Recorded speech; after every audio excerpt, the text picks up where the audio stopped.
Ladies and gentlemen, the President of the United States and the Prime Minister of the State of Israel.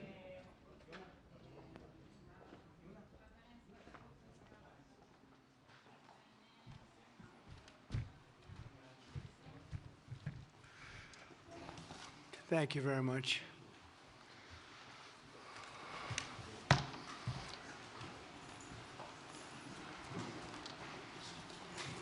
That's a lot of press. Congratulations, you bring them out. You really bring them out.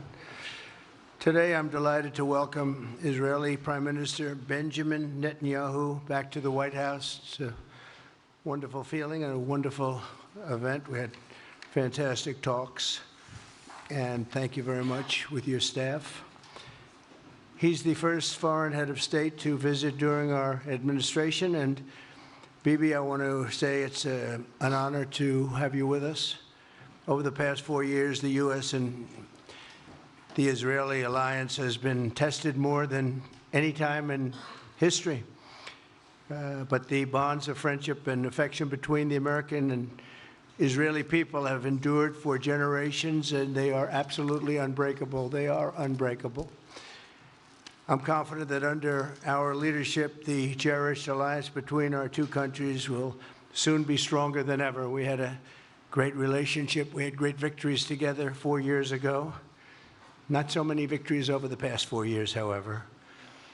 In my first term, Prime Minister and I forged a tremendously successful partnership that brought peace and stability to the Middle East like it hadn't seen in decades. Together, we defeated ISIS. We ended the disastrous Iran nuclear deal, one of the worst deals ever made, by the way, and imposed the toughest ever sanctions on the Iranian regime. We starved Hamas and Iran's other terrorist proxies, and we starved them like they had never seen before. Resources and support disappeared for them. I recognized Israel's capital, opened the American embassy in Jerusalem, and got it built, by the way. Built it too, just not only designated it, but got it built at a price that nobody's seen for 40 years. We got it built, it's beautiful, all Jerusalem stone, right from nearby, and it's something that's very special. And recognized Israeli sovereignty over the Golan Heights, something that they talked about for 70 years, and they weren't able to get it, and I got it.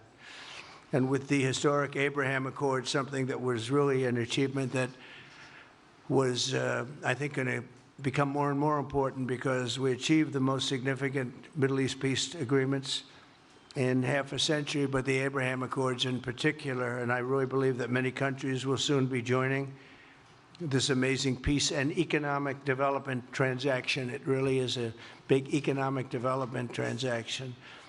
I think we're going to have a lot of people signing up very quickly. Unfortunately, for 4 years, nobody signed up. Nobody did anything for 4 years except in the negative. Unfortunately, the weakness and incompetence of those years, those past 4 years, the grave damage around the globe that was done, including in the Middle East, grave damage all over the globe. The horrors of October 7th would never have happened if I were president. The Ukraine and Russia disaster would never have happened if I were president. Over the past 16 months, Israel has endured a sustained, aggressive, and murderous assault on every front, but they fought back bravely. You see that, and you know that. What we have witnessed is an all-out attack on the very existence of a Jewish state in the Jewish homeland. The Israelis have stood strong and united in the face of an enemy that has kidnapped, tortured, raped, and slaughtered innocent men, women, children, and even little babies. I want to salute the Israeli people for meeting this trial with courage and determination and unflinching resolve. They have been strong. In our meetings today, the Prime Minister and I focused on the future, discussing how we can work together to ensure Hamas is eliminated and ultimately restore peace to a very troubled region. It's been troubled, but what's happened in the last 4 years has not been good. I want to thank Prime Minister Netanyahu for working closely with my transition team, the Special Envoy Steve Witkoff, who's here somewhere. Steve? Stand up, Steve, please. What a job you've done. What a good job you've done. Proud of you. Done a fantastic job. National Security Advisor Mike Waltz. Thank you, Mike, for working so well with us. Thank you. We have, in addition, Marco Rubio, who is on the phone right now, listening to every single word that we say, and he's going to be great. And Pete, congratulations. And Scott, congratulations. I see you're here. And Caroline's been doing a great job. She's really probably talked about more than anybody here. She's done a fantastic job, and thank you very much, Caroline. We're proud of you. But we'll only be satisfied when all of these problems are solved, and we have the team to solve them, and that's going to happen. And it's going to happen, I think, very quickly. I also strongly believe that the Gaza Strip, which has been a symbol of death and destruction for so many decades, and so bad for the people anywhere near it, and especially those who live there, and frankly, who's been really very unlucky. It's been very unlucky. It's been an unlucky place for a long time. Being in its presence just has not been good, and it should not go through a process of rebuilding and occupation by the same people that have really stood there and fought for it and lived there and died there and lived a miserable existence there. Instead, we should go to other countries of interest with humanitarian hearts, and there are many of them that want to do this, and build various domains that will ultimately be occupied by the 1.8 million Palestinians living in Gaza, ending the death and destruction and, frankly, bad luck. This can be paid for by neighboring countries of great wealth. It could be 1, 2, 3, 4, 5, 7, 8, 12. It could be numerous sites, or it could be one large site. But the people will be able to live in comfort and peace, and we'll make sure something really spectacular is done. They're going to have peace. They're not going to be shot at and killed and destroyed like this civilization of wonderful people has had to endure. The only reason the Palestinians want to go back to Gaza is they have no alternative. It's right now a demolition site. This is just a demolition site. Virtually every building is down. They're living under fallen concrete that's very dangerous and very precarious. They instead can occupy all of a beautiful area with homes and safety, and they can live out their lives in peace and harmony instead of having to go back and do it again. The U.S. will take over the Gaza Strip, and we will do a job with it, too. We'll own it and be responsible for dismantling all of the dangerous unexploded bombs and other weapons on the site, level the site and get rid of the destroyed buildings, level it out, create an economic development that will supply unlimited numbers of jobs and housing for the people of the area. Do a real job, do something different. Just can't go back. If you go back, it's going to end up the same way it has for 100 years. I'm hopeful that this ceasefire could be the beginning of a larger and more enduring peace that will end the bloodshed and killing once and for all. With the same goal in mind, my administration has been moving quickly to restore trust in the alliance and rebuild American strength throughout the region. And we've really done that. We're a respected nation again. A lot's happened in the last couple of weeks. We are actually a very respected nation again. I ended the last administration's de facto arms embargo on over $1 billion in military assistance for Israel. And I'm also pleased to announce that this afternoon, the United States withdrew from the anti-Semitic UN Human Rights Council and ended all of the support for the UN Relief and Works Agency, which funneled money to Hamas and which was very disloyal to humanity. Today, I also took action to restore a maximum pressure policy on the Iranian regime, and we will once again enforce the most aggressive possible sanctions, drive Iranian oil exports to zero, and diminish the regime's capacity to fund terror throughout the region and throughout the world. We had no threat when I left office. Iran was not able to sell oil. Nobody was buying oil because I said, don't buy it. If you buy it, you're not doing any business with the United States. And Hamas was not being funded. Hezbollah was not being funded. Nobody was being funded. There would never have been an October 7th.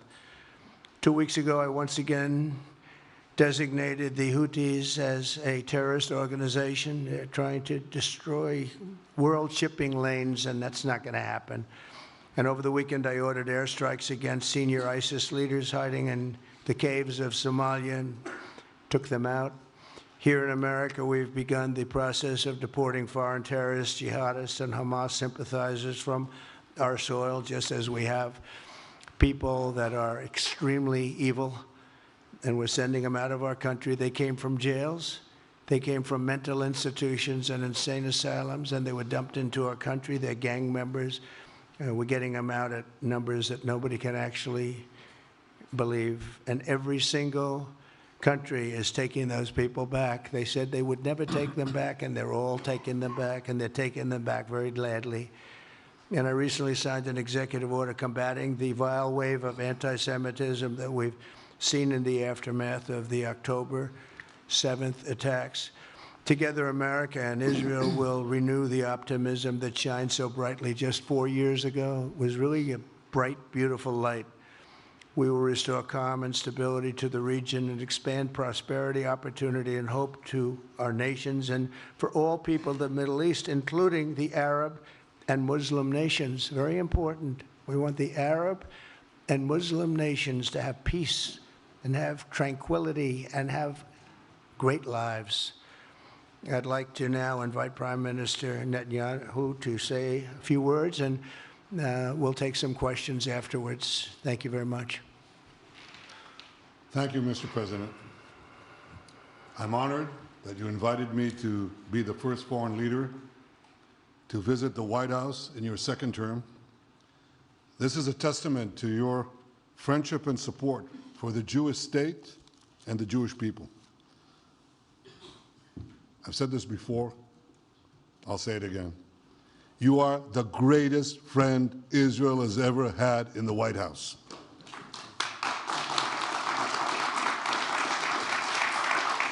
And that's why the people of Israel have such enormous respect for you. In your first term, you recognized Jerusalem as Israel's capital. You moved the American embassy there. You recognized Israel's sovereignty over the Golan Heights. You withdrew from the disastrous Iran nuclear deal. I remember we spoke about it. You said, this is the worst deal I've ever seen. I'm elected, I'm walking out of it. That's exactly what you did. And I think it speaks loudly for just common sense, just looking at things and seeing them as they are. And of course, you also brokered the groundbreaking Abraham Accords in which Israel made peace with 4 Arab states. We did this in 4 months. Nothing happened for a quarter of a century, but in 4 months, we were able, working together under your leadership, to have 4 historic peace accords. And now in the first days of your second term, you picked up right where you left off. Your leadership helped bring our hostages home, among them American citizens. You freed up munitions that have been withheld from Israel. They had been withheld from Israel in the midst of a 7-front war for our existence. And you just freed it. You ended unjust sanctions against law-abiding Israeli citizens. You boldly confronted the scourge of anti-Semitism. You stopped funding, as you just said, international organizations like UNRWA that support and fund terrorists. And today, you renewed the maximum pressure campaign against Iran. Ladies and gentlemen, all this in just 2 weeks. Can we imagine where we'll be in 4 years? I can. I know you can, Mr. President. For our part, we in Israel have been pretty busy too. Since the horrendous October 7th attack, we've been fighting our common enemies and changing the face of the Middle East. On that infamous day, Hamas monsters savagely murdered 1,200 innocent people, including more than 40 Americans.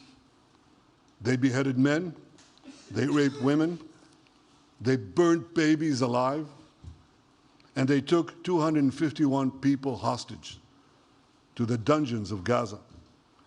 And after this worst attack on Jews since the Holocaust, Iran and its henchmen in the Middle East were absolutely ecstatic. Haniya praised the massacre.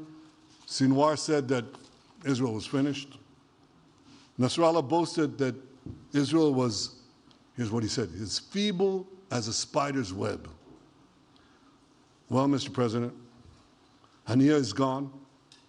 Sinwar is gone. Nasrallah is gone. We've devastated Hamas. We decimated Hezbollah. We destroyed Assad's remaining armaments. And we crippled Iran's air defenses. And in doing this, we've defeated some of America's worst enemies. We took out terrorists who were wanted for decades for shedding rivers of American blood, including the blood of 241 Marines murdered in Beirut. We accomplished all this with the indomitable spirit of our people and the boundless courage of our soldiers. The Bible says that the people of Israel shall rise like lions, and boy did we rise. Today, the roar of the Lion of Judah is heard loudly throughout the Middle East. Israel has never been stronger, and the Iran terror axis has never been weaker. But as we discussed, Mr. President, to secure our future and bring peace to our region, we have to finish the job. In Gaza, Israel has three goals: destroy Hamas's military and governing capabilities, secure the release of all of our hostages, and ensure that Gaza never again poses a threat to Israel. I believe, Mr. President, that your willingness to puncture conventional thinking that has failed time and time and time again, your willingness to think outside the box with fresh ideas will help us achieve all these goals. And I've seen you do this many times. You cut to the chase. You see things others refuse to see. You say things others refuse to say. And after the jaws drop, people scratch their heads and they say, you know, he's right. And this is the kind of thinking that enabled us to bring the Abraham Accords. This is the kind of thinking that will reshape the Middle East and bring peace. We also see eye to eye on Iran. That's the same Iran that tried to kill us both. They tried to kill you, Mr. President. They tried through their proxies to kill me. We're both committed to rolling back Iran's aggression in the region and ensuring that Iran never develops a nuclear weapon. Mr. President, ladies and gentlemen, Israel will end the war by winning the war. Israel's victory will be America's victory. We will not only win the war, working together, we will win the peace. With your leadership, Mr. President, and our partnership, I believe that we will forge a brilliant future for our region and bring our great alliance to even greater heights. Thank you. Thank you very much, baby. Very nice. Thank you. And J.D. Vance, everybody. J.D., please, Vice President, stand up. He's been doing a good job. He's been working very hard on all things, but this in particular. We'll take some questions, please. Yes, ma'am. Go ahead, please. Go ahead. Yeah, go ahead. Can a normalization deal with Saudi Arabia be achieved without the acknowledgement of a Palestinian state? That question for you too, Mr. Prime Minister. And Mr. President, given what you've said about Gaza, did the U.S. send troops to help secure the security vacuum? So Saudi Arabia is going to be very helpful, and they have been very helpful. They want peace in the Middle East. It's very simple. We know their leader and their leaders very well. They're wonderful people, and they want peace in the Middle East. As far as Gaza is concerned, we'll do what is necessary. If it's necessary, we'll do that. We're going to take over that piece, and we're going to develop it, create thousands and thousands of jobs, and it'll be something that the entire Middle East can be very proud of. But everybody feels that continuing the same process that's gone on forever, over and over again, and then it starts, and then the killing starts, and all of the other problems start, and you end up in the same place, and we don't want to see that happen. So by the United States, with its stability and strength, owning it, especially the strength that we're developing and developed over the last fairly short period of time, I would say really since the election, I think we'll be a keeper of something that is very, very strong, very powerful, and very, very good for the area, not just for Israel, for the entire Middle East, very important. And we'll, again, have thousands of jobs, and there'll be jobs for everyone, not for a specific group of people, but for everybody. Okay, please. I think peace between Israel and Saudi Arabia is not only feasible, I think it's going to happen. I think if we had another half a year in your first term, it would have already happened. True. Many, many more, I agree, many more nations.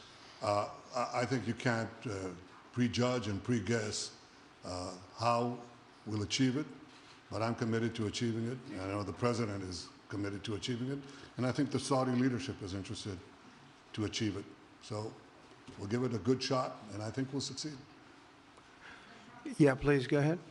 First of all, President Trump, did you hear from Prime Minister Netanyahu at your meeting guarantees that the ceasefire will hold, including phase 2? And Prime Minister Netanyahu, question to you, why are you refusing to set up a national commission to investigate failures of the process? Well, I can't tell you whether or not the ceasefire will hold. We've done, I think, a very masterful job. We weren't helped very much by the Biden administration, I can tell you that. But we've gotten quite a few hostages out. We're going to get more out. But we're dealing with very complex people. And we are going to see whether or not it holds. We certainly want to have more come out. They've come out damaged in many ways, very damaged people. But they're going to get better, and they're going to be strong, and they're going to have a good life. And we hope to get as many as possible out. Whether or not it holds, I don't know. We hope it holds. We hope it holds. I think that at the appropriate time, which I think will enable us to really investigate what happens, what were the causes of the failures, by an independent commission that will be accepted by the majority of the people. We don't want it accepted by one half of the people and not the other. I think we should have it, and we should find out exactly what happened. I'm insisting on it. And believe me, it'll surprise a lot of people when it happens. Kelly, go ahead. You are outlining something that is really quite striking tonight. You are talking about...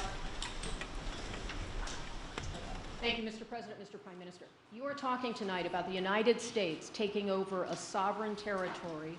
What authority would allow you to do that? Are you talking about a permanent occupation there, redevelopment? And Mr. Prime Minister, do you see this idea as a way to expand the boundaries of Israel and to have a longer peace, even though the Israeli people know how important that land is to you and your citizens, just as the space is inherited by the Palestinians as well? I do see a long-term ownership position, and I see it bringing great stability to that part of the Middle East and maybe the entire Middle East. And everybody I've spoken to, this was not a decision made lightly. Everybody I've spoken to loves the idea of the United States owning that piece of land, developing and creating thousands of jobs with something that will be magnificent in a really magnificent area that nobody would know. Nobody can look because all they see is death and destruction and rubble and demolished buildings falling all over. It's just a terrible sight. I've studied it. I've studied this very closely over a lot of months, and I've seen it from every different angle. And it's a very, very dangerous place to be, and it's only going to get worse. And I think this is an idea that's gotten tremendous, and I'm talking about from the highest level of leadership, gotten tremendous praise. And if the United States can help to bring stability and peace in the Middle East, we'll do that. Bibi? I mentioned again tonight our three goals, and the third goal is to make sure that Gaza never poses a threat to Israel again. President Trump is taking it to a much higher level. He sees a different future for that piece of land that has been the focus of so much terrorism, so many attacks against us, so many trials and so many tribulations. He has a different idea. And I think it's worth paying attention to this. We're talking about it. He's exploring it with his people, with his staff. I think it's something that could change history. And it's worthwhile really pursuing this avenue. Yeah, please, go ahead. Go ahead. Right. President, I have a question for you. Can you hear me? Yeah. So before rebuilding Gaza again, obviously we'll take out all the hostages, and one of them is Don Alexander, an American soldier who is alive. How will you be assured that you will take out all the hostages and then rebuild? We're working very hard to get all the hostages. The word is all, and we are working very hard. So far, it's been moving along fairly rapidly, pretty much on schedule. I'd love to have them all out at one time, but we're taking them out, and tomorrow more are being released, and over the days more, and then we'll go into a phase 2. But we'd like to get all of the hostages, and if we don't, it will just make us somewhat more violent. I will tell you that, because they would have broken their word. Mr. Witkoff and his entire group have been working 24 hours around the clock, and they want them out, and promises have been made to them, and we'll see whether or not those promises will be kept. But we want all the hostages, that's right. How much time do you think it will take? Do you support, Mr. President, do you support Israeli sovereignty in Judea and Samaria, areas which many believe is the biblical homeland of the Jewish people? Well, we're discussing that with many of your representatives. You're represented very well, and people do like the idea, but we haven't taken a position on it yet. But we will be we'll be making an announcement probably on that very specific topic over the next 4 weeks. Go ahead, please. Please. Thank you so much, Mr. President. You just said that you think all the Palestinians should be relocated to other countries. Does that mean that you do not support a two-state solution? It doesn't mean anything about a two-state or one state or any other state. It means that we want to have, we want to give people a chance at life. They have never had a chance at life because the Gaza Strip has been a hellhole for people living there. It's been horrible. Hamas has made it so bad, so dangerous, so unfair to people. And by doing what I'm recommending that we do, it's a very strong recommendation, but it is a strong recommendation. By doing that, we think we're going to bring perhaps great peace to long beyond this area. And I have to stress, this is not for Israel. This is for everybody in the Middle East, Arabs, Muslims. This is for everybody. This would be where they can partake in terms of jobs and living and all of the other benefits. And I think it's very important. It just doesn't work the other way. You know, you can't keep trying. They just has been going along for so many decades, you can't even count. You just can't keep doing. You have to learn from history. You can't keep doing the same mistake over and over again. Gaza is a hellhole right now. It was before the bombing started, frankly. And we're going to give people a chance to live in a beautiful community that's safe and secure. And I think you're going to see peace, neither with Hamas or in the Middle East, if this, toxic, murderous organization is left standing. Any more than you could make peace in Europe after World War II, if the Nazi regime was left standing and the Nazi army was left standing.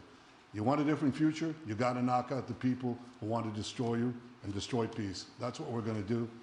I think that will also usher in, actually, the peace with Saudi Arabia and with others. And I think there will be others, too. Yes, ma'am. Go ahead. Woman, as a high expectation from you. Do you have any plan to change Afghanistan situation? Are you able to recognize Taliban?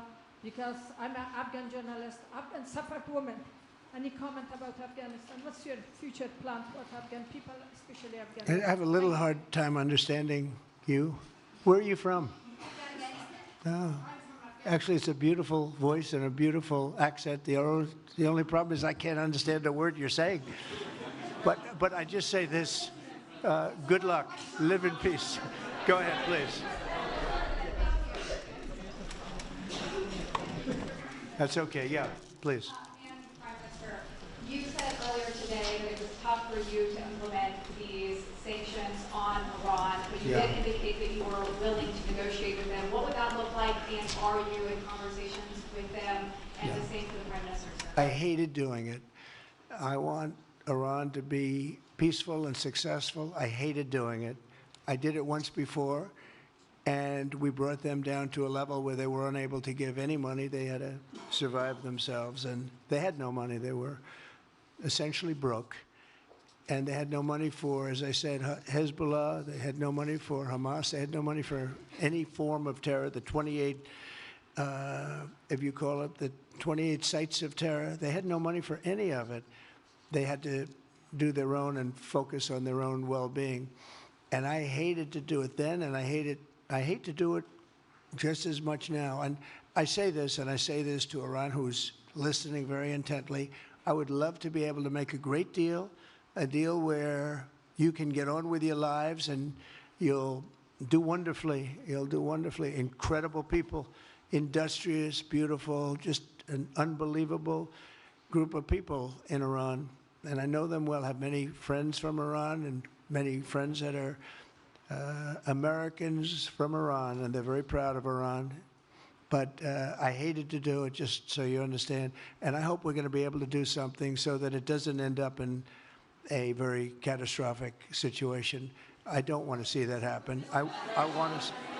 I really want to see peace, and I hope that we're able to do that. They cannot have a nuclear weapon. It's very simple. I'm not putting restrictions. They cannot have one thing. They cannot have a nuclear weapon. And if I think that they will have a nuclear weapon, despite what I just said, I think that's going to be very unfortunate for them. If, on the other hand, they can convince us that they won't, and I hope they can. It's very easy to do. It's actually very easy to do. I think they're going to have an unbelievable future. Yeah, please, sir, go ahead. You just laid out your plan for Gaza. Yes. Can you lay out your plan for Ukraine and also... For Ukraine? For Ukraine, yes. You consider yourself a strong leader. You blamed your predecessor for letting Russia to take over Ukraine. Will you demand from Putin to get out of Ukraine, from sovereign territory of Ukraine? So we're dealing right now on the subject. I don't want to spend a lot of time because we're here for another reason, but we are having very good talks, very constructive talks on Ukraine. And we are talking to the Russians. We're talking to the Ukrainian leadership. It would have never happened. That would have never happened. It should have never happened. I get reports every week, the number of soldiers, mostly soldiers now. The cities have been largely demolished. You talk about a very sad sight to see. We talk Gaza. Well, many of these cities look as bad as Gaza and worse, what's happened to them. And I want to see that end. And I want to see it end for one simple reason, the life of young people being absolutely obliterated on both sides. You probably have 700,000 Ukrainian soldiers dead, 800,000, maybe more Russian soldiers dead. It's very flat land, and the only thing that's going to stop a bullet is a human body, in this case, usually soldiers. And the numbers are staggering when you hear the real numbers in Ukraine, what the numbers are. And this doesn't include the cities that have been demolished and all of the people that were killed. So I want to see it stopped. We're having very good talks, and I think we're going to get it. I think something will be hopefully dramatically, it will rise above everything. You can't let this continue. This is an absolute slaughter that's taking place on the beautiful farmlands of Ukraine, and we have to stop it. We can't let this continue. It is a human tragedy, and we're going to try very hard to stop it. Yeah, please, go ahead, sir. Go ahead. Mr. President, thank you very much. Okay. Mr. President, what's your view about Palestinian leader Abbas' role in all the regional changes you want to do? And a question for the Prime Minister, what's your view on President Trump wanting to reach a deal with Iran and not a much more active military stance towards it? Go ahead, baby. Go ahead. I think the president just said something that I think is the pivot of everything that we're talking about. He said Iran cannot have a nuclear weapon. And we fully agree with that. If this goal can be achieved by a maximum pressure campaign, so be it.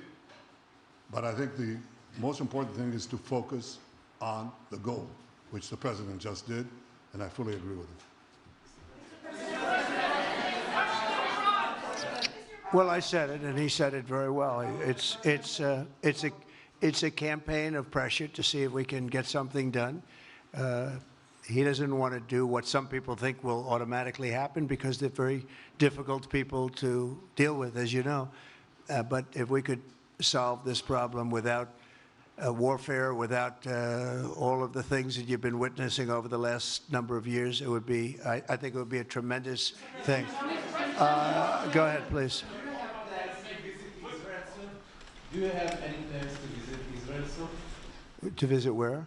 Israel and Gaza. Oh, well, I love Israel. I will visit there, and I'll visit Gaza, and I'll visit Saudi Arabia, and I'll visit other places all over the Middle East. The Middle East is an incredible place, so vibrant, so it's just one of the really beautiful places and with great people. And I think a lot of bad leadership has taken place in the Middle East that's allowed this to happen. It's just terrible. And that includes on the American side, by the way. We should have never gone in there a long time ago, spent trillions of dollars and created so much death. So that includes Americans. But yeah, I'll be visiting a lot of different places in the Middle East. I've been invited everywhere, but I will be visiting some, yeah. Okay. Let's go. Caitlin, go ahead. Caitlin. Thank you so much, President Trump. Caitlin, just to follow go up ahead. on what you were saying there. Say it. Go ahead, please. Just to follow up on what you were saying about the Gazans leaving Gaza, going to other countries. One, where exactly are you suggesting that they should go? And two, are you saying they should return after it's rebuilt? And if not, who do you envision living there? I envision a world, people living there, the world's people. I think you'll make that into an international, unbelievable place. I think the potential in the Gaza Strip is unbelievable. And I think the entire world, representatives from all over the world will be there, and they'll live there. Palestinians also. Palestinians will live there. Many people will live there. But they've tried the other, and they've tried it for decades and decades and decades. It's not going to work. It didn't work. It will never work. And you have to learn from history. History has, you just can't let it keep repeating itself. We have an opportunity to do something that could be phenomenal. And I don't want to be cute. I don't want to be a wise guy, but the Riviera of the Middle East, this could be something that could be so bad. This could be so magnificent. But more importantly than that is the people that have been absolutely destroyed that live there now can live in peace in a much better situation because they're living in hell. And those people will now be able to live in peace. We'll make sure that it's done world class. It'll be wonderful for the people. Palestinians mostly we're talking about. And I have a feeling that despite them saying no, I have a feeling that the king in Jordan and that the general president, but that the general in Egypt will open their hearts and will give us the kind of land that we need to get this done. And people can live in harmony and in peace. Thank you all very much. Thank you. Thank you very much. Thank you.